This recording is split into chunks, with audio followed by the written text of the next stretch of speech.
La parentalité ou la perte de parentalité est difficile pour toute femme et dans cette profession on est vraiment seul parce qu'on n'a pas de protection, un arrêt de travail pourquoi faire. Des magistrats qui refusent de reporter les dates, aucun support financier. En fait avant moi je ne parlais pas à mes clients, je faisais tout par écrit en me disant chaque email en effet le client va l'utiliser. En fait à chaque fois ma relation client elle était dans la peur du client parce que c'est ce qu'on nous enseigne. Avant j'étais tout le temps en train d'avoir besoin de validation, de regarder ce que faisaient les autres pour m'inspirer, pour me dire que ce que je faisais c'était pas bien, que j'étais folle de proposer quelque chose de différent. Et aujourd'hui je le vois comme une unicité, mais qui fait partie d'un tout. On ne sait pas quand on est prêt à expérimenter notre plus grande peur. Mais moi je crois qu'il y a un sens profond dans le timing. T'étais prête.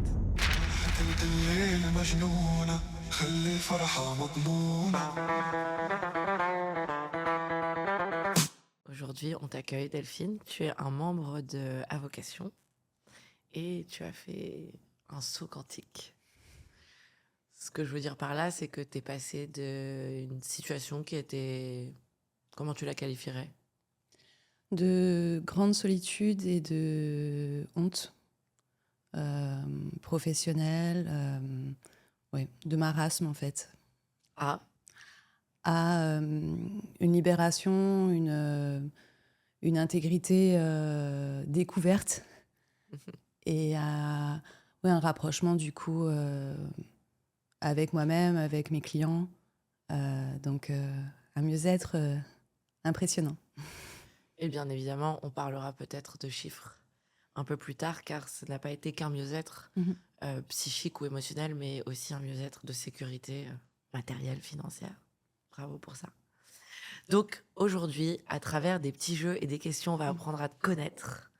J'ai préparé pour l'occasion, on va tenter de comprendre les enjeux de ton métier et surtout de comprendre comment passer d'avocat à entrepreneur, parce qu'on travaille ensemble, mais au travers de ton prisme, avec moi aussi pour rebondir, mais je veux t'entendre toi, on veut t'entendre toi surtout. Donc le premier jeu, si t'es prête, on y va, c'est le choix cornélien. Donc en fait, tu vas être confronté à des choix cornéliens en mode tu préfères ça ou ça et tu devras choisir. Essaye d'être peut-être un peu instinctive, c'est-à-dire de pas trop réfléchir, même si la réponse que tu préfères te gêne. Je pense que c'est rigolo. Donc on y va ? T'es prête ? Prête. Ok. Tu préfères défendre un client innocent mais insupportable ou un client coupable mais super sympa ? Client coupable mais super sympa. Pourquoi ? Parce que je pense qu'à partir du moment où on choisit d'être avocat, on choisit de représenter tout client. Et bien sûr dans la mesure de notre compétence, mais c'est vraiment... je pense que c'est intéressant, c'est ce contraste humain. Et je pense que tous les avocates et les avocats aiment se confronter à l'ombre. Et j'avais toujours été interpellée par Jacques Vergès lorsqu'il expliquait comment il avait pu défendre Barbie. Et voilà, je pense que c'est vraiment ce côté de trouver l'humain et de défendre l'humain. Ensuite, nous ne sommes pas juges. Donc c'est vrai que voilà, si j'étais juge, ça serait bien sûr complètement différent. C'est hors de question que je sois juge. Mais en tant qu'avocate, on passe beaucoup de temps avec nos clients. Donc Mieux vaut qu'il soit sympa. Voilà, il vaut mieux une bonne connexion. D'ailleurs, peut-être qu'au bout d'un moment, on arrivera à ce que tu fais. Hein. Parce que là, on n'en parle pas, on ne sait pas en fait. Tu préfères être spécialiste dans un domaine lucratif mais très ennuyeux ou dans un domaine passionnant mais très mal payé ? Je pense que c'est peut-être encore ma barrière avec l'abondance complète. C'est oui, je préfère travailler dans un domaine qui me passionne et qui n'est pas lucratif, mais grâce à vos vocations, on arrive à, je pense, à joindre les deux. C'est l'objectif. Tu préfères gagner tous les procès mais être détesté par tes pairs ou perdre très souvent mais être respecté ? Définitivement gagner tout le temps. Non. Pourquoi ? Parce que je pense qu'il y a besoin, en effet, de se dépasser. Enfin, encore une fois, en effet, être avocat, c'est être. C'est pas c'est pas que faire. Et oui, il y a une volonté de gagner. Enfin, je pense que je sais pas d'où vient cette envie d'avoir toujours raison finalement. Ouais, et puis peut-être aussi que on touche à l'essence quand même de la rage qui peut habiter l'avocat au sens désir, c'est de gagner. Mhm. Il joue pour ça en fait. Bah, tout à fait. Donc, et je crois que ça me fait réfléchir que c'est dommage que ce soit pas plus assumé, mais genre fortement, tu Mhm. vois. Je joue pour gagner, je suis un rageux. J'en avais une comme ça de cliente, je sais pas si c'était comme ça toi, mais elle était très claire, hein. Elle disait Mhm. que c'était une teigne, quoi, que elle était, je crois qu'elle s'est appelée la boxeuse des prud'hommes. Ouais. Non, je pense que c'est vraiment un point commun et que peut-être que parmi mes confrères, tout le monde ne s'avoue pas, mais je pense quelle que soit la matière, y compris pour le coup, moi dans un domaine à la base qui peut apparaître très administratif, comme tel que le droit fiscal, euh, ouais, je pense que c'est vraiment un truc qu'on a au fond de nous et qu'on supporte pas la défaite. Ouais, c'est un drive en fait, Mm. un moteur. Tu préfères devoir trahir un collègue pour sauver un client ou trahir un client pour préserver une relation avec un collègue? Trahir un collègue. Ah, c'est le client avant tout. Bah, je pense qu'encore une fois, c'est une question existentielle. Enfin, ce métier, on embrasse vraiment une personnalité. Et je pense que quand il y a des avocats, comme c'est le cas dans des affaires médiatiques récentes, qui perdent le droit d'exercer, pour moi, c'est vraiment une crise existentielle. Et peut-être que peu d'autres métiers le ressentent parce qu'avec l'avocature, on a en principe cette grande liberté de réflexion, de parole. Pour moi, c'est le métier le plus libre. Donc, ça inclut potentiellement ce genre de... cette éventualité qui, moi, qui personnellement, ne m'est pas arrivée jusqu'à présent. Mais en cas de choix, c'est clair. Ça m'interpelle beaucoup, c'est le métier le plus libre. Hmm. Qu'est-ce que tu veux dire par là? Bah, c'est un métier où... D'ailleurs, c'est pas un métier pour moi. En effet, c'est assez lié à l'être. C'est-à-dire que par exemple, entre un juriste et un avocat, pour moi, la grande différence, c'est cette liberté de parole, de choix de ses clients. De... Pour moi, oui, c'est la liberté. On n'a pas de muselière, en principe. Je viens de penser à un truc. Oui, en principe, mais on Mhm. verra qu'inconsciemment, il y en a plein.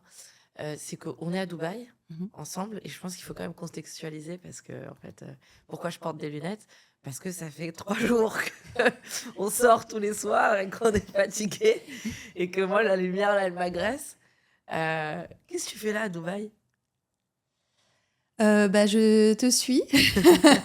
Tu m'as invité à me dépasser, comme tu me l'as dit, à dissoudre mes dernières croyances limitantes.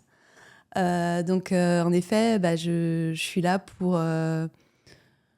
pour libérer encore plus la femme entrepreneur que je deviens, dans le sens du terme, et de trouver ma voie entrepreneuriale et pas de copier ce que peuvent faire les grands noms que l'on connaît depuis toujours, et juste voilà, trouver ma voie et ma proposition d'offre La création. de création, exactement, d'innovation et de liberté. Voilà.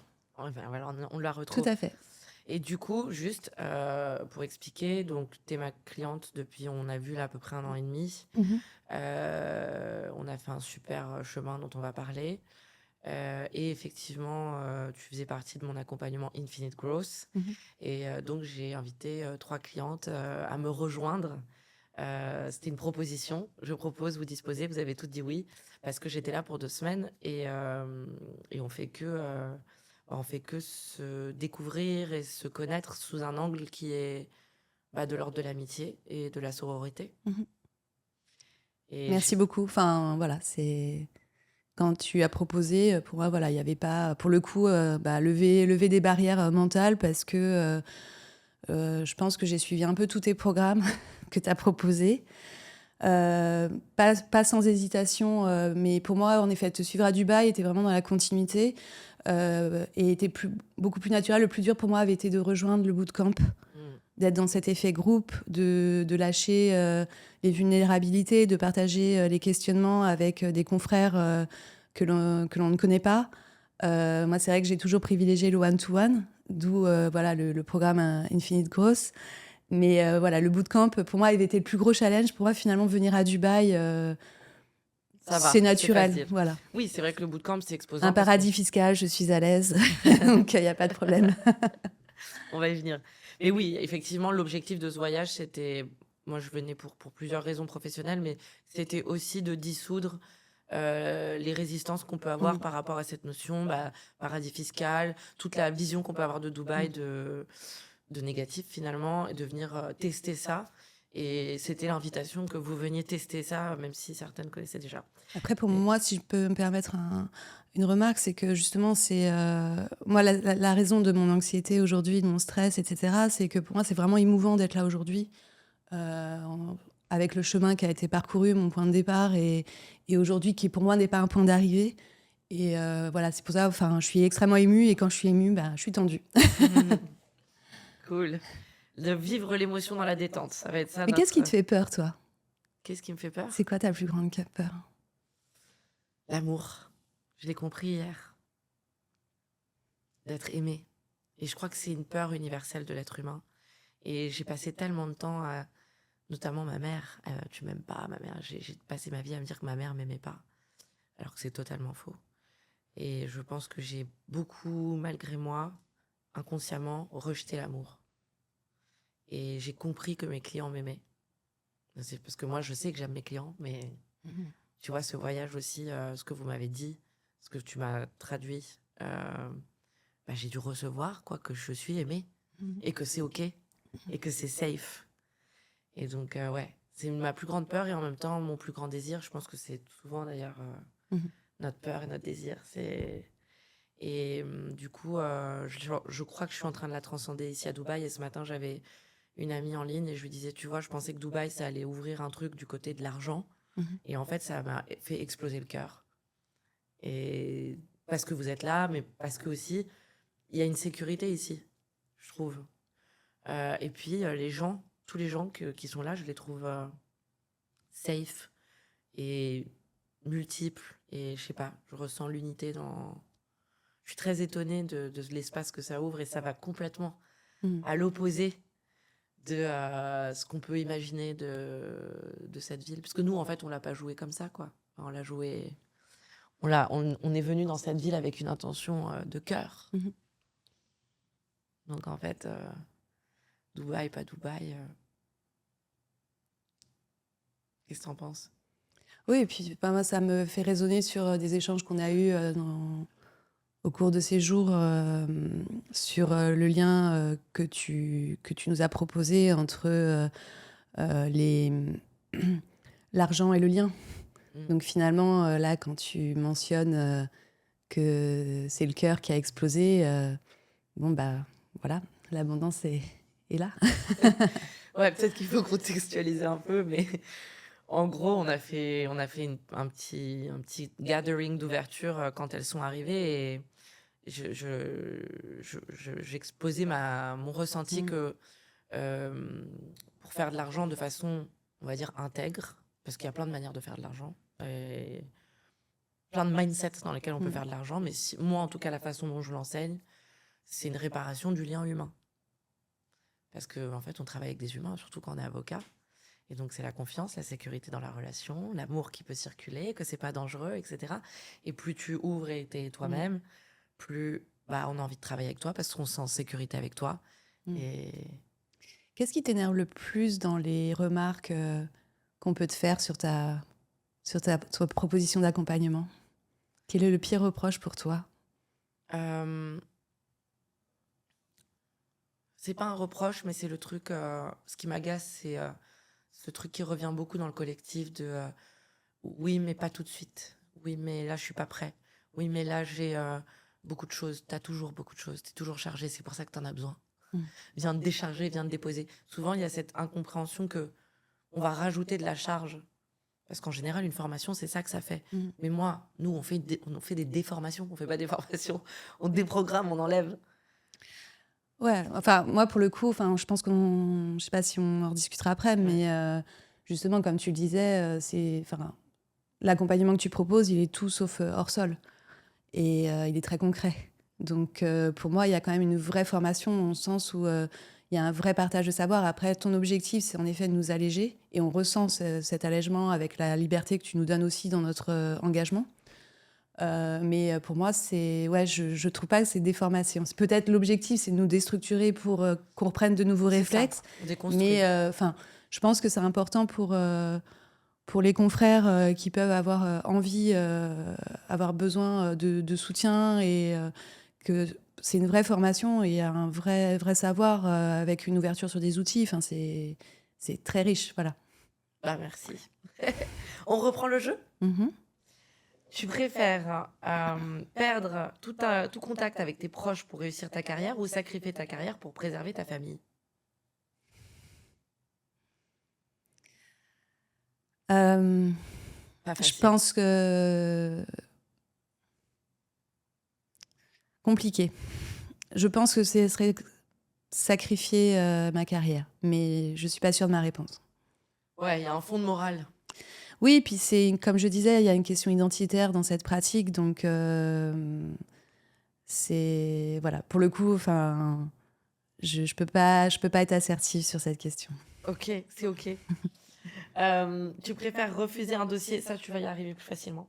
Tu préfères refuser un dossier avec une énorme prime parce qu'il n'est pas aligné avec ton éthique ou l'accepter et risquer de ruiner ta Oh réputation? non, enfin déjà ça s'est produit plein de fois et clairement refuser un dossier avec une énorme prime.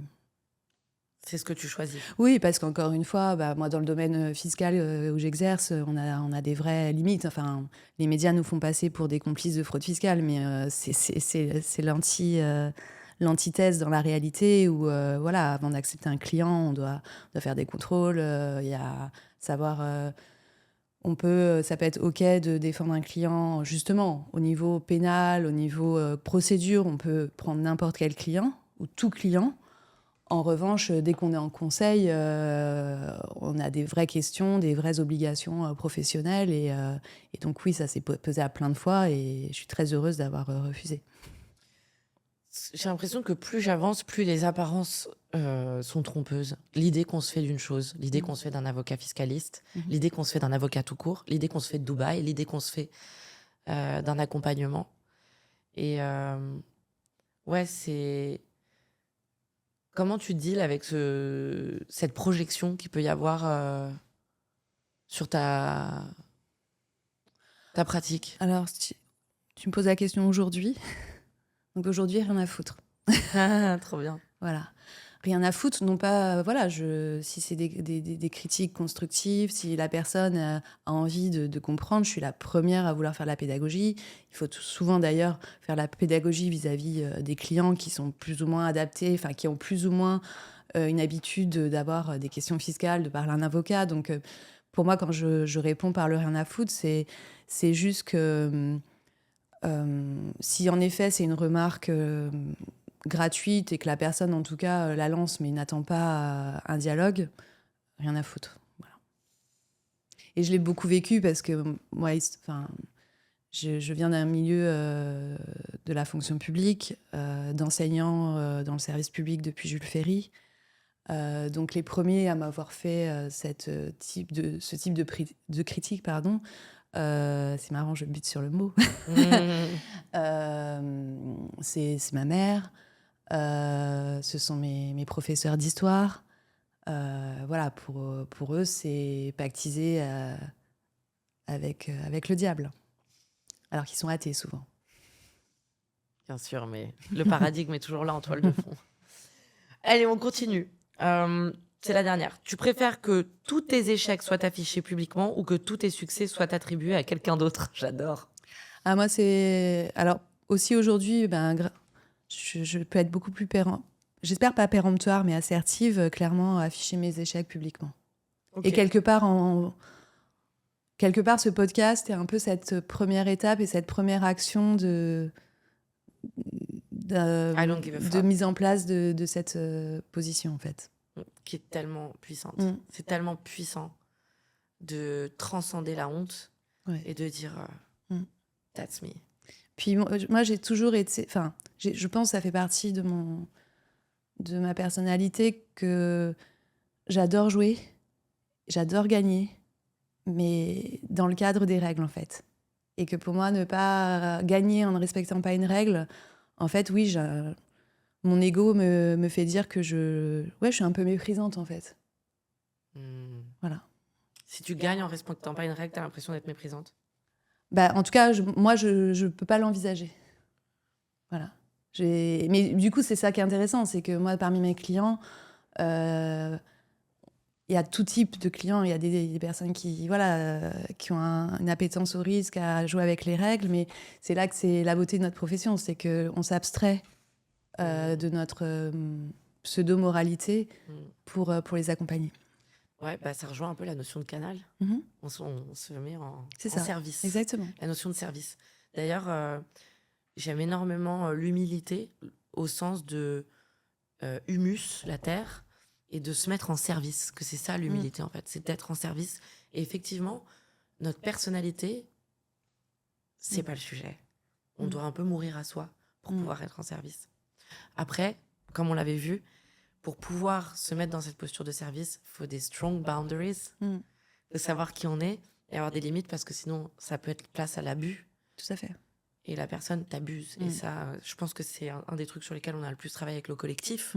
C'est la sécurité des limites de l'avocat pour qu'il puisse se mettre en service de façon beaucoup plus... Et ça, je trouve que c'est certainement le truc qu'on a le plus bougé ensemble. Et c'est pour ça que pour moi, il y a une...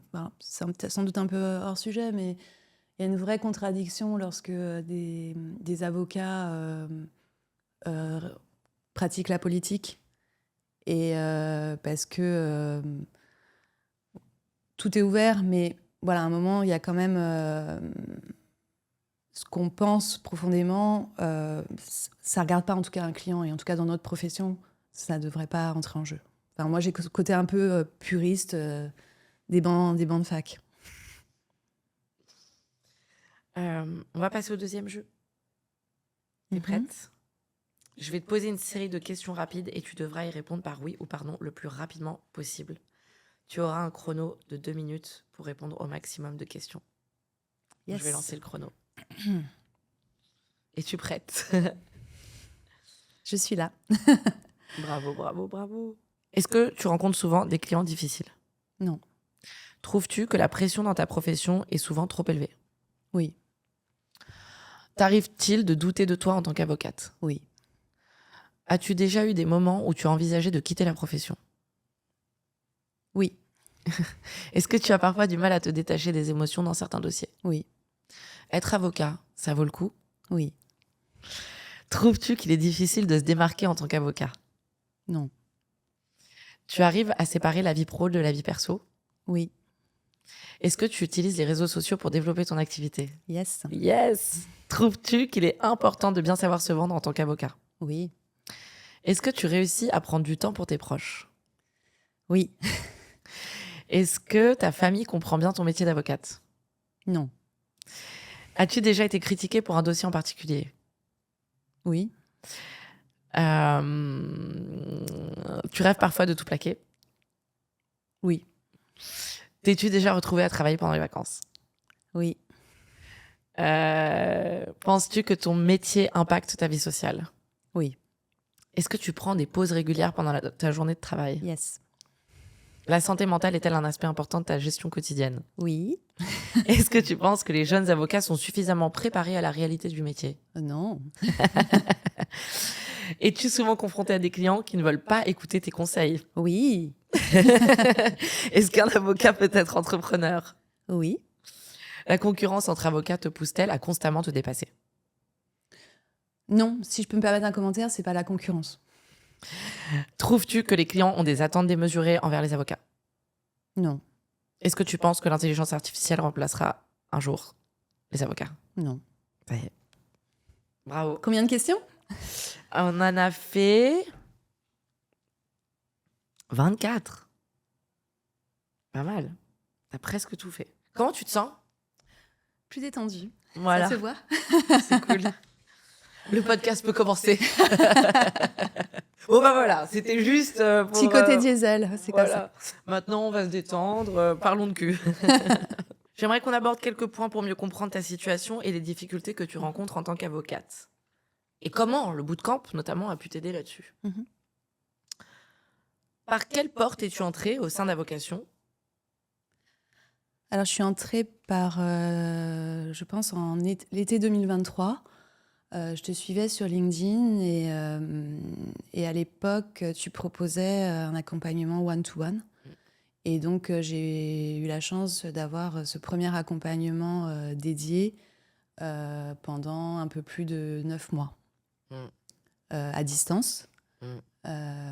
Et en effet, voilà, ça fait déjà 1 an et demi. Et donc, tu as pris plusieurs accompagnements et du coup, tu es passée par le bootcamp. J'ai pas trop eu le choix, madame. Ah bon ? C'est-à-dire ?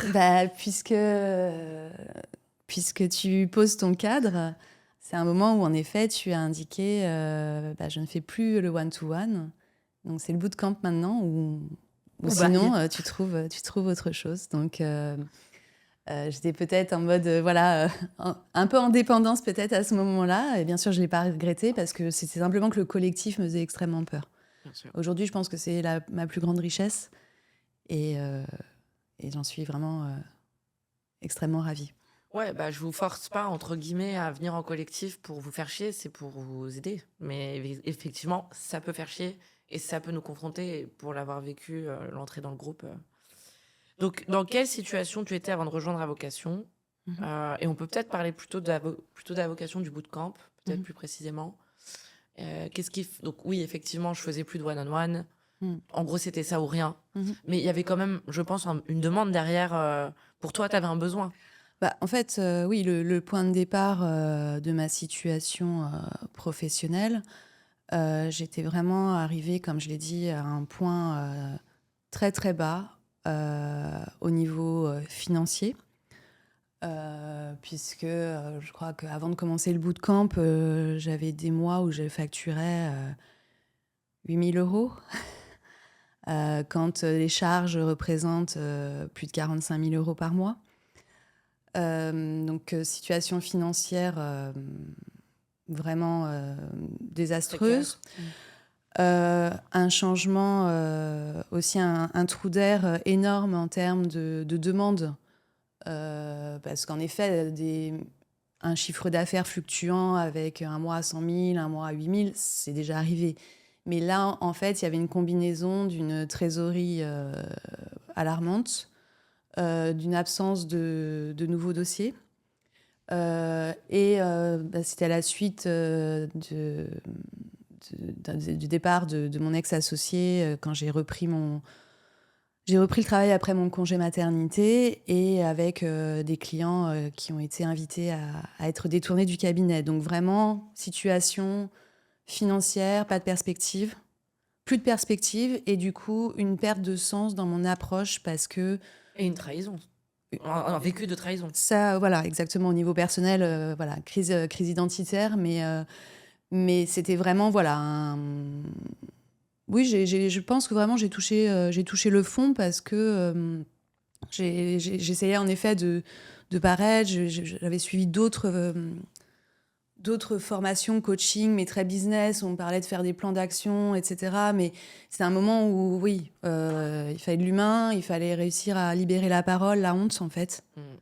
Et surtout à envisager autrement le métier. Avec tous les changements, justement, tu parlais de l'intelligence artificielle. Nous, en fiscal, on est dans un monde... j'ai commencé ma carrière il y a 20 ans. Il n'y a plus aucun point commun. On a encore le Code général des impôts, mais c'est pas... La hiérarchie des normes vacille. Et en fait, plus de repères. Plus de repères. Le réseau avec lequel je travaillais aussi, je travaillais beaucoup de pays... Des firmes sont parties. Enfin, voilà. C'était vraiment une solitude professionnelle et existentielle et puis d'entrepreneuriat parce que derrière, il y a des salariés, il y a des engagements, il y a des cautions personnelles. Enfin, je venais de signer une maison. Donc, voilà. Donc voilà, aujourd'hui, je suis heureuse de pouvoir partager cette grande fragilité que j'ai pu vivre Voir ta pour résilience. oui, puis que pour les personnes qui écoutent et qui peuvent être dans cette situation, je pense que justement, il faut vraiment, s'il y a une chose à faire pour soi-même, c'est demander de l'aide, que ce soit d'aller voir l'ordre des avocats, parce qu'il y a des mécanismes d'aide, y compris financières et psychologiques.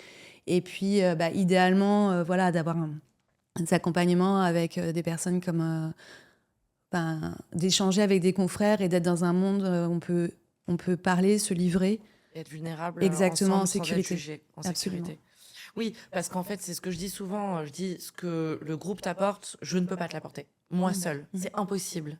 Et c'est pour ça que j'ai arrêté le one-on-one. C'est qu'il y a un moment donné où j'ai compris que le collectif de confrères, c'est au-dessus de tout. Moi, je peux être un très bon coach, ce que tu veux, t'enseigner les bons trucs, mais je remplacerai pas le groupe et la guérison qui peut se produire dans le groupe.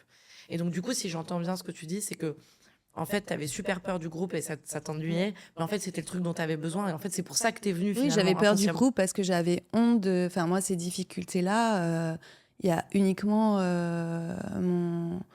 mon conjoint qui était au courant. Ouais. Et encore, voilà, j'essayais de pas parler de travail, mais justement, mon silence et ma tension étaient extrêmement lourds à porter. Quel bonheur que tu te libères de cette honte, parce que du coup, même si ça réarrive demain, ça sera pas du tout vécu de la même manière. Ah oui, absolument. Enfin, c'est vrai que quand on sort de ça, c'est peut-être ça qui est un peu compliqué à comprendre quand on l'a pas vécu. Mais c'est que oui, on se dit, maintenant, on accueille en fait. Ouais. On accueille. Puis je voulais juste ajouter, parce que je pense que c'est important pour les femmes qui pratiquent cette profession. J'ai vécu aussi des fausses couches à ce moment-là. C'est très intime de partager ça, mais c'est aussi pour ça que je suis là aujourd'hui. Et du coup, voilà, là-dessus aussi, la parentalité ou la perte de parentalité est difficile pour toute femme. Et dans cette profession, on est vraiment seul parce que on n'a pas de protection, un arrêt de travail, pourquoi faire des magistrats qui refusent de reporter les dates, aucun support financier. Donc quand on a une entreprise, un cabinet d'avocats à faire tourner, voilà, oui, aujourd'hui, je me sens insurmontable. Non pas que j'aurais pas de faiblesse, mais en tout cas, Oui, tu t'es prouvé voilà, avec exactement. les pertes que tu as vécues. Mm. Donc, de bébé et d'associés et d'argent et Ouais. de tout. T'as tellement perdu, Ouais. t'as tellement expérimenté la perte. Et l'être humain, il passe son temps, avec le biais d'aversion à la perte, à éviter la perte. Et c'est vrai que tu t'es fait un beau cadeau quelque part, où la vie t'a fait un beau cadeau. Je trouve que ça me fait penser à Mélanie Hanley, dont je vous parle souvent, qui était en banqueroute, qui avait plus un bal, qui dormait dans sa bagnole et qui a compris en fait que elle était ultra résiliente. Et maintenant, elle pèse 100 millions, 6 ans plus tard. Et on en parle souvent avec mon copain Kevin Dufresne, c'est est-ce que dans un chemin de succès entrepreneurial, il faut passer par une phase comme celle que tu as vécue, où tu te dépouilles complètement pour expérimenter ta résilience et savoir qu'en fait, tu vas toujours t'en sortir et développer une agilité. Moi, j'arrive pas à adhérer à cela parce que justement, je pense que je crois pas que tout doit être brutal en fait. Sans doute que oui, parce qu'il y a beaucoup de choses qui étaient mises sous silence avant ça, des problèmes justement de communication, des problèmes de partager les problèmes, de partager les expériences quand elles sont douloureuses. Mais moi, je crois pas en ça. Et peut-être ce que je dois préciser, c'est que moi, cette question de difficulté que j'ai vécue au niveau économique du cabinet, de perte de sens, etc., le cabinet que j'ai créé avait quand même déjà 13 ans. Donc en fait, c'est vrai que quand on démarre un cabinet, on s'attend à ces difficultés. On sait que voilà, on sait pas quand est-ce que les clients arrivent en premier. Moi, je me souviens, j'étais la première au barreau de Nice à présenter le site internet pour la revue. On n'avait pas le droit de communiquer à l'époque. Enfin, donc quand on débute, on sait qu'on a ça. Et en fait, je pense que dans le chemin entrepreneurial, si ce n'est que si ça dépend de l'objectif, si c'est pour revendre sa boîte tout de suite, c'est un autre périple, mais Quand on est dans vraiment un projet entrepreneurial où on a envie d'être dans la durée, en fait, oui, on peut se laisser surprendre parce que ce qui marchait hier ne marche plus et qu'il y a une fatigue en fait aussi qui se crée et aussi un vieillissement. À 45 ans, voilà, on n'a pas... Enfin, moi, c'est pour ça, ça m'est arrivé, j'avais 43 ans. On a un peu cette illusion de se dire on va faire passer par toutes les strates et on n'a fait que monter et d'un seul coup, hop, on descend très bas. Ouais, on ne sait pas quand on est prêt à expérimenter notre plus grande peur. Mais moi, je crois qu'il y a un sens profond dans le timing. T'étais prête. Un saut quantique, juste, ça vient toujours avec cette phase avant. Tu peux pas changer de dimension, de paradigme avec toutes tes certitudes et toutes tes convictions. Mais maintenant, je suis assez d'accord avec toi sur le fait qu'il y a plein de manières de provoquer la fonte des peurs et c'est pas toujours besoin d'être tellement violent. Si on en fait quelque chose de conscient, moi c'est pour ça que je dis j'utilise l'entrepreneuriat comme outil de transformation. Personnellement, je pense pas, tu vois, que je vais avoir besoin de passer par ces étapes parce que sur un plan personnel, le dépouillement, il a lieu énormément, quoi. Je travaille beaucoup là-dessus. Et du coup, je vois pas pourquoi j'aurais besoin de tout perdre dans mon business pour travailler mon avertissement. C'est OK, déjà. Mais ça s'est travaillé quand même d'une autre manière. Et à la dure aussi, parce qu'il y a un moment donné où ça fait peur.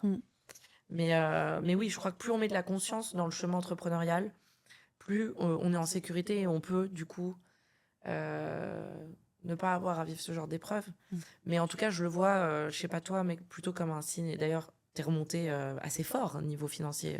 Oui, et puis même, en fait, finalement, même cette année-là, qui est horrible, si on regarde mes chiffres, ça a été vite compensé. Alors, sans doute, certainement aussi parce que j'ai fait appel à vocation relativement tôt. Ouais. Donc, c'est vrai que ce côté où tous les jours, je regardais 15 fois par jour le compte bancaire du cabinet. Voilà, c'était sur la première moitié de l'année. Et c'est vrai que dès que j'ai rejoint à vocation, déjà avec l'accompagnement individuel, au final, l'année, oui, le cabinet a eu un déficit, mais le chiffre d'affaires, je l'ai quand même fait. Enfin, je l'ai fait et justement avec beaucoup plus de sécurité. Donc en fait, moi, je l'ai vécu comme une éternité parce que j'étais en tension. J'avais peur aussi que mes petites victoires soient impermanentes et de pas réussir à voir c'est vraiment ce progrès. Il a fallu vraiment que je vois cette stabilité dans la transition pour me sentir en sécurité et en confort et me dire ça y est, j'ai passé la vague. Moi, cette période, j'ai l'impression qu'elle a duré 15 ans. Bien sûr. Je me et puis, souviens de chaque il y a moment. aussi il y a des conséquences, clairement, justement, par la vie, l'équilibre pro-perso. Mais sur le côté personnel, oui, j'étais très, très difficile à supporter pendant au moins 2 ans. T'avais besoin d'être sûr. Ouais, de pouvoir t'autoriser. Je m'autorisais pas parce qu'en fait, j'étais en mode tortue. Donc impénétrable. Ouais, mais en tout cas, moi, je suis vraiment heureuse pour toi que tu aies vécu ça et j'étais honorée de t'accompagner tellement, d'être vraiment là en témoignage, de te suivre et de te tenir la main dans cette épreuve. En plus, moi aussi, c'était très difficile ces dernières années. J'ai eu des années vraiment difficiles. Beaucoup, beaucoup de solitude, beaucoup, beaucoup de doutes, le sentiment d'être dans le noir. De l'extérieur, on peut penser que je suis la meuf confiante qui gère, puisque mes postes en plus sont assez affirmés et tout. Mais en vrai, j'ai pas arrêté de trembler, j'ai pas arrêté d'avoir peur. Et donc, ouais, notre lien, il est clé aussi dans... C'est important que je le dise, je pense. Il est clé dans l'édification d'Avocation et je pense dans le futur d'Avocation aussi. Donc ouais, merci d'avoir cheminé avec moi dans le noir. Pendant l'accompagnement, tu as vécu une forme d'éveil spirituel. Une réparation, oui. on va dire, concrète de ton business. Un assainissement. C'est plus qu'une réparation. Enfin, j'ai envie de dire, avec l'accompagnement, la réparation et l'assainissement, comme je l'indiquais tout à l'heure, finalement, et arriver très vite. Ouais. Et arriver très vite. Parce que, en effet, j'avais l'impression de plus savoir communiquer, mais très, très vite, tu as partagé des outils où, voilà, où On a pu on vite redresser pouvait la voilà, barre. tout de suite redresser. Et pour moi, non, la réparation, pour moi, était une partie de l'accompagnement. Mais pour moi, le bootcamp et après Infinite Growth, ça a été vraiment le côté donner un nouvel axe de développement entrepreneurial pour la profession d'avocat. Je ne sais pas si je peux développer, mais peut-être Ah, mais si, vas-y, je t'en prie. en 3 points. C'est c'est de partir de la valeur de chaque avocat, de nous faire vraiment réfléchir à ce que l'on veut proposer. Et du coup, d'arrêter de... Alors, concrètement, c'est arrêter de facturer à l'heure. Très concrètement, c'est arrêter de prendre un dossier. C'est plus dire non à plein de choses que dire oui C'est à plein dire de choses. non, mais encore une fois, en transformant. Ouais. C'est-à-dire que, bien entendu, que je vais pas... qu'un client qui a besoin d'un accompagnement pour on va prendre bientôt la période du mois de mai, une déclaration fiscale, ce n'est pas dire non, moi je fais plus de déclaration fiscale.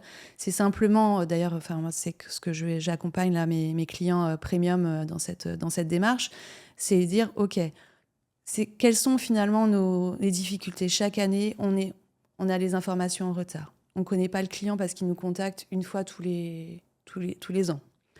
Les logiciels ont plein d'erreurs. La loi de finances, elle vient de sortir. Donc, on est uniquement dans cette urgence, dans un trop-plein pour les équipes, pour les clients, dans un travail qui est mal fait. Et donc, c'est pas uniquement de dire maintenant une déclaration fiscale, je vais la facturer très cher. Non, c'est pas ça. On prend en amont. À partir de février, en fait, moi, je fais plus de déclaration d'impôt. Non, je vais faire un accompagnement du patrimoine ou des revenus. Et on commence par une analyse situationnelle. Il y a un cadre. Il y a un cadre, une analyse situationnelle. On se parle tous les 15 jours avec les clients. On l'inclut dans l'offre. Donc oui, ça va réduire le nombre de clients, mais c'est une sérénité, un plaisir, une simplicité administrative, parce que concrètement aussi, quand on facture 200 clients par an et qu'on va peut-être en facturer que 50 dans l'année, moins de lettres de mission. On ne refait pas la roue à chaque fois, on ne réexplique pas tout. Donc en fait, c'est pour ça que c'est un mieux-être. À la fin, on a un vrai mieux-être, mais c'est vraiment très concret. Oui, oui, bien sûr. D'ailleurs, il y a un truc qui m'est passé quand tu parlais là de l'analyse situationnelle. Oui, c'est ça que je voulais te demander. Dans ta prise en charge du client, par rapport à ce que tu as appris avec nous, est-ce que tu constates un meilleur taux de satisfaction, enfin, plus de satisfaction, le client se sent mieux avec toi? Est-ce que tu es plus efficace? L'efficacité, pour moi, alors pour le coup, je l'ai apprise de mon passage pendant 6 ans en Big Four, chez EY, où on était justement à la surefficacité. Dans cette recherche de perfection temporelle, de production, etc. Pour moi, c'est vraiment, oui, la satisfaction, la sérénité, la profondeur, et que du coup, on rate pas, on accompagne le client sur l'intégralité parce qu'on se parle. En fait, avant, moi, je ne parlais pas à mes clients. Je faisais tout par écrit en me disant chaque email, en effet, le client va l'utiliser. En fait, à chaque fois, ma relation client, elle était dans la peur du client parce qu'on sait ce qu'on nous enseigne à l'école des avocats, c'est ce qu'on voit dans la pratique, c'est cette peur du client. Donc oui, nous ne sommes pas des prestataires de services. Justement, nous ne sommes pas des prestataires de services, on les accompagne. Il y a des règles, il y a un cadre. Et nous, on peut aussi mettre un cadre. Et moi, c'est vrai que j'avais l'impression qu'avant, on avait déjà notre cadre de profession. Donc, en fait, plus on rajoutait de cadres et de limites, plus on étriquait le client. Et en fait, là, oui, on fait un cadre, mais dans la bienveillance, dans la C'est communication. un protocole de prise en charge. Absolument. Et d'ailleurs, peut-être que je pense à voix haute, je devrais arrêter d'appeler ce module le cadre. Il y aurait peut-être quelque chose plutôt du côté du leadership ou de la contenance ou du soin ou du care. Parce qu'en fait, je pense que l'autorité n'est pas de l'autoritarisme. Mm. Et poser un cadre à un enfant, lui mettre des Mm. limites, c'est prendre soin de lui. Et mettre des limites à un client et le cadrer, mais au sens le contenir, c'est prendre soin de son client. Et du coup, Après, pour moi, c'est là que c'est très lié à l'offre aussi. ouais, Et totalement. en fait, voilà, c'est un dialogue entre ce cadre, cette offre. Ouais. Moi, clairement, aujourd'hui, j'ai pas une offre. Je pars toujours du besoin du client avec un cadre qui va. Pour moi, le cadre, c'était forcément rigide. Et c'est ça aussi, ça. c'est qu'en fait, c'est un cadre voilà, un peu comme le roseau, Ouais. qui Comme un humain. évolue, mais exactement. Et oui, non, voilà, il y a de la joie. Voilà, j'ai retrouvé de la joie. Je ris beaucoup avec mes clients. Voilà, juste on soi-même, quoi. J'avais écrit avant, au moment de commencer avec les avocats, en tout cas à me dédier spécifiquement, souplesse, ouverture. C'était les deux choses qu'il fallait. Et moi, ce que j'entends, c'est que c'est la perception rigide des choses qui a bougé. Oui. La relation au client, la relation au cadre, la relation à la règle était beaucoup plus souple. Et donc, c'est beaucoup plus... Et en effet, avec de la simplicité, avec ce côté... Pour moi, l'efficacité, elle a été sur... Comme on simplifie, qu'on on a d'autres automatismes, mais qui sont encore une fois souples. Ouais. Bah oui, de faire 10 factures par mois avec des règlements sur la durée, plutôt que à chaque fois, je fais une petite mission, je réfléchis, oh zut, oui, mais ça, c'était pas la mission exactement. Bon, est-ce que je vais facturer 1 heure de plus? Ah oui, mais le client, je lui ai pas dit. Enfin, en fait, on est pollué. Je sais que je suis pas du tout la seule à avoir vécu ça. Nous sommes pollués par ce rapport à la facturation, au cadre. Quand on est défini une mission avec un objectif, ok, au bout de 3 mois, je vous apporterai ça, on va s'apporter ça mutuellement, on va se parler, vous pouvez évoluer dans votre demande. On a une visibilité sur le lien financier, justement, et on n'en parle plus. C'est inclus, ou si vraiment c'est une nouvelle demande, qui vraiment, on en refait une. Tout à fait. Et du coup, mais ça libère, ça libère du temps, ça libère l'espace, ça libère la confiance.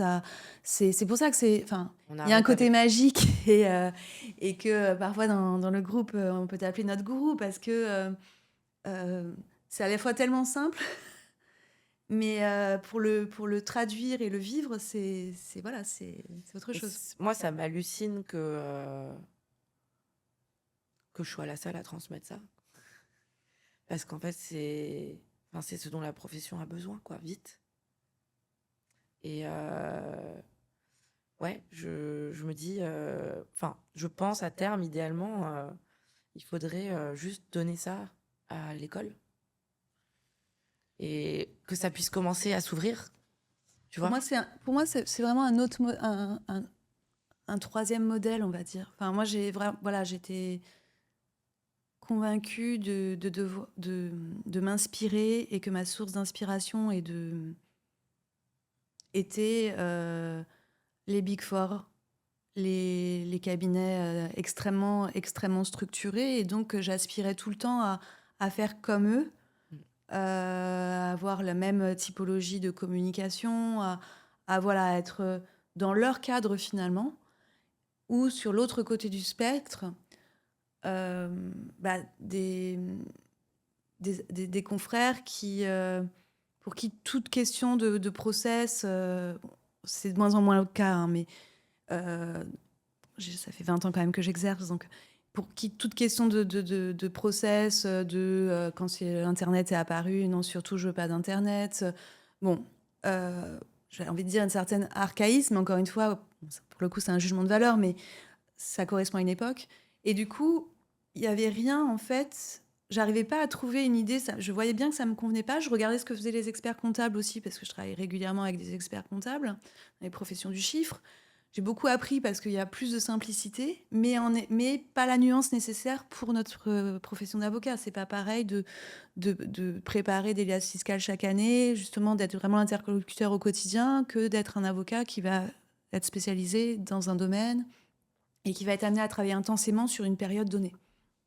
Et en fait, je pense que ce que tu proposes, voilà, c'est quand on arrive à l'incarner, c'est vraiment un moyen d'exercer selon des structures, on va dire, de... Je pense qu'en effet, à terme, ça pourrait être toute structure, sauf que derrière des enjeux capitalistiques dans les cabinets, enfin, on va vers une capitalisation financière des cabinets d'avocats. Aux États-Unis, c'est possible qu'un cabinet d'avocats soit sur la place, soit coté. Donc, à partir du moment où là, il y a des enjeux financiers, qu'on a ce côté de vouloir surcapitaliser, de céder, etc., ça peut être compliqué parce qu'il faut des process et il faut de l'heure. Moi, je crois que tout dépend comment on le perçoit, mais ça ferait l'objet d'une discussion sur ce modèle. Pour moi, ce modèle d'offre, il est illimité. Il n'y a pas de limite. Oui, mais je pense qu'en fait, moi, c'est ça que j'essaye de faire. Et là où pour moi, il y a encore un peu une limite, c'est que ça pourra venir, mais de la demande des clients. Ouais. Moi, je vois, voilà, pour les clients corporate, mes interlocutrices notamment sont convaincues de ça, de leur dire, mais en fait, je vais arrêter pendant un mois, vous galérez à rassembler des pièces pour que je fasse un mémo, qui du coup, le mémo va commencer un mois trop tard, avec une évolution législative, factuelle, de stratégie, pour que vous ayez le mémo un mois plus tard encore, pour vous en discutiez. Et en fait, il s'est passé 3 mois où vous avez juste travaillé à rassembler des éléments, où moi, du coup, je travaille sur un fossile qui est obsolète. Et du coup, voilà, moi, je sais que face à... Enfin, là, notamment, une gestionnaire des risques pour un fonds d'investissement m'indiquait que, voilà, elle l'offre 6 mois sur une problématique, notamment FATCA. Clairement, moi, j'ai dit, on va arrêter de demander plein de pièces, en fait. On va se parler, on va voir comment on peut faciliter ça pour que quand on se parle, on est uniquement sur le sujet et que vous, ça vous libère et qu'on ne soit pas dans cette relation conflictuelle, finalement, où les clients, en corporate notamment, ne voient plus le support. Donc ça, voilà, j'essaie de faire un éveil, mais forcément, il y a un quotidien, il y a un turnover dans les équipes qui fait que... Mais oui, pour moi, quand les clients vont être habitués à travailler, à demander cela de leurs conseils... Moi, j'aime bien... Enfin, moi, j'ai pas attendu que les avocats soient habitués au collectif. J'aime les entreprises qui font changer les croyances. Souvent, j'entends, par exemple, non, mais dans les fonds, avec les fonds d'investissement, tu peux pas X, Y, Z. Ok. Ça, c'est la réalité à part. Moi, quand j'ai dit que j'allais faire du collectif avec les avocats, on m'a dit n'importe quoi, la confidentialité, la concurrence, l'état d'esprit, c'est mort. Ah ouais? Donne-moi 2 ans. Et tu vois, je pense qu'on peut éduquer les gens de par aussi notre influence. Et donc là, il est vraiment question de ta voix sur LinkedIn et de développer une brand personnelle. C'est tout ton sujet authentique, intègre et forte, avec des messages forts qui viennent... moi, les avocats, pour aller les chercher, j'ai dû les attaquer un petit peu. J'ai dû appuyer sur les boutons pour dire... Oui, ça, c'est vrai qu'il faut quand même le partager. C'est que l'accompagnement fait mal, régulièrement. Mais c'est ça aussi l'efficacité, c'est ta perspicacité ainsi que ton équipe. C'est comme un massage, quand on appuie Exactement. Là où ça fait mal. Ça fait du bien, mais ça fait un peu mal. Absolument. L'analogie est parfaite. Ouais. C'est le point qui fait un peu mal, mais qui est la réflexologie plantaire de Mais l'entrepreneur. on gagne beaucoup de temps. Voilà, on gagne beaucoup de temps grâce à ça. Mais voilà, j'en profite pour te dire, impacte la conscience, l'inconscient collectif de ces gens-là, par ton contenu précis, incisif, qui appuie comme un point de réflexo. Et en fait, tu vas commencer à voir le collectif bouger, et tu vas voir que c'est limitless. En fait, tu peux... Ouais. Donc, quel lien tu fais entre ton éveil de conscience, ta traversée, et l'augmentation forte de ton chiffre d'affaires? Quel lien tu fais entre ça et ça? Alors, je vais juste préciser, c'est augmentation du chiffre d'affaires, solidité du chiffre d'affaires. Surtout ça, d'avoir des perspectives et pas d'être toujours moi le moi. Et plaisir. Euh, pour moi, l'éveil spirituel, c'est toujours une question qui est compliquée parce que je suis à la base, c'est un sujet que j'évitais, qui me parlait pas. Savoir d'où je venais, d'où on vient, je l'évacuais.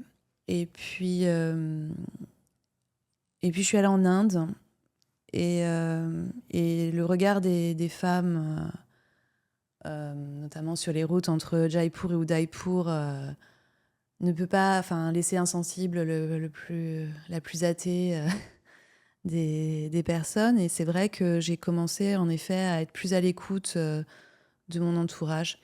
Et voilà, moi j'ai encore des tabous comme on a pu en discuter sur certains mots, certaines notions. Comme la spiritualité, le Comme la mot lui-même. spiritualité, voilà, moi aujourd'hui, je pense qu'en effet, je peux le dire que je suis spirituelle. Je suis devenue spirituelle parce que oui, j'ai un sentiment d'appartenance profond à l'univers. Et comme je l'ai dit, pour moi, ce qui était le plus dur pendant cette période et que j'avais aussi expérimenté dans le passé, c'était vraiment ce sentiment de solitude. Et forcément, l'éveil spirituel lâche définitivement le sentiment de solitude. Donc c'est ça qui fait que forcément ça permet d'être une meilleure entrepreneuse parce qu'on n'a plus ce sentiment de validation, on n'a pas besoin de se comparer. Avant, j'étais tout le temps en train d'avoir ce besoin de validation, de regarder ce que faisaient les autres pour m'inspirer, pour me dire que ce que je faisais, c'était pas bien, que j'étais folle de faire, de proposer quelque chose de différent. Et aujourd'hui, je le vois comme une unicité, mais qui fait partie d'un tout. Oui, en fait, tu es passé d'une conscience de séparation à une conscience d'unité. Exactement. C'est ça le saut dont on parle. Et forcément, quand tu es dans l'unité, tu n'es séparé de rien. Et donc, tu as accès à tout beaucoup plus facilement parce que tu mets beaucoup moins de barrières. Donc, c'est ça le lien que tu fais peut-être avec ton argent. Peut-être que ma réponse n'est pas hyper claire parce que je pense que ça fait partie encore, bien sûr, des choses qui travaillent. Mais forcément, quand on arrête de passer du temps à se poser, à se dire je suis seule, je me victimise, c'est pas juste, et puis je fais pas assez bien, je vais pas y arriver, je suis nulle. Le fait d'avoir cet éveil spirituel, ça fait que ça canalise l'attention, la vigilance, le focus. En fait, oui, c'est ça. Pour moi, la spiritualité me permet d'être focus. J'avais perdu ce focus. Intéressant. Bon, on pense que c'est un truc de perché, mais en fait, c'est de l'ancrage. On revient sur Terre. Tu es venu avec un objet. On t'a demandé de venir avec un objet qui symbolise quelque chose pour toi. De quoi s'agit-il? Alors, il faut que ça brille, il faut que ça soit utile, et il faut que ça soit beau, et que ça libère. Alors, des souliers. Des souliers de danse. C'est très spécifique, ce ne sont pas des Louboutins, ce ne sont pas des marques de chaussures, mais simplement les chaussures avec talons qui permettent aux femmes de bouger, de danser en étant à l'aise et qui brillent parce que, voilà, la joie, la fête. Elles sont belles. Et alors, c'est une marque de chaussures spécialement? Alors, c'est pas forcément la marque, mais l'idée, c'est vraiment cette question en sécurité dans de ton danse, pied. de danse, de pouvoir courir, sauter, quel que soit, et d'avoir un port, parce qu'en effet, je pense qu'en tant que femme, porter des talons, ça fait partie de notre féminin. Et que pendant toutes ces années, fallait lutter pour trouver des chaussures où on soit à l'aise. Et c'est en faisant un stage de danse à la suite de de tes conseils qui m'a révélé qu'il existait des chaussures confortables à talons avec lesquelles on peut danser, sauter et en plus qui sont très jolies. Et donc, tu danses maintenant? J'ai toujours dansé, mais maintenant je m'accorde des stages de danse, de différentes danses, que ce soit du burlesque aux comédies musicales, C'est génial. pour voilà. Et ces chaussures-là, en fait, ce qui est magique, c'est que oui, à la base, c'est des chaussures de danseuse, mais que en fait, on peut courir partout avec et travailler avec. Et tu penses que le fait d'avoir plus investi la danse, ça a beaucoup contribué aussi Oui. à ton mieux-être, à ta sécurité? Bah, je danse pas assez à mon goût, mais en tout cas, oui, c'est au moment où il y avait le plus d'obscurité dans ma tête, tu m'avais ouverte à une proposition de danse extatique. J'avais pas pu trouver cette pratique. Et les algorithmes d'Instagram étant bien faits, j'ai pu découvrir des retraites de danse, en fait. Qui était juste pour toi. Voilà. Et c'est vrai que je suis entrée par le cabaret burlesque. Alors, c'était vraiment une réunion, en fait. Une réunion, la joie d'être aussi dans la sororité, qui étaient des notions qui sont nouvelles pour moi, de justement apprendre beaucoup. J'ai beaucoup d'admiration pour les danseuses, par déjà leur rigueur extrême, et en même temps, cette légèreté, cette joie, ce partage du beau. Et ça La m'émerveille. souplesse et l'ouverture. On la La retrouve. souplesse, il y a encore du boulot. Voilà. Ouais, Il y a beaucoup de moi boulot. aussi, il y a vraiment du taf. Ok, bah écoute, merci beaucoup, ma chère Delphine. Comment tu as vécu cette expérience? Merci beaucoup pour cette conversation. Je suis heureuse, en effet, d'avoir partagé ce chemin libératoire et surtout, voilà, encore une fois, on est sur de l'entrepreneuriat. Donc, voilà, je suis plus à l'aise à la fin qu'au début. Tant mieux, ma chérie. Merci beaucoup, beaucoup, beaucoup. Et si tu devais dire un mot aux personnes qui hésitent à rejoindre le bootcamp, tu dirais quoi? S'il y a un moment dans votre vie où il faut être audacieux, c'est aujourd'hui. Welcome to Dubaï. Merci, ma chère.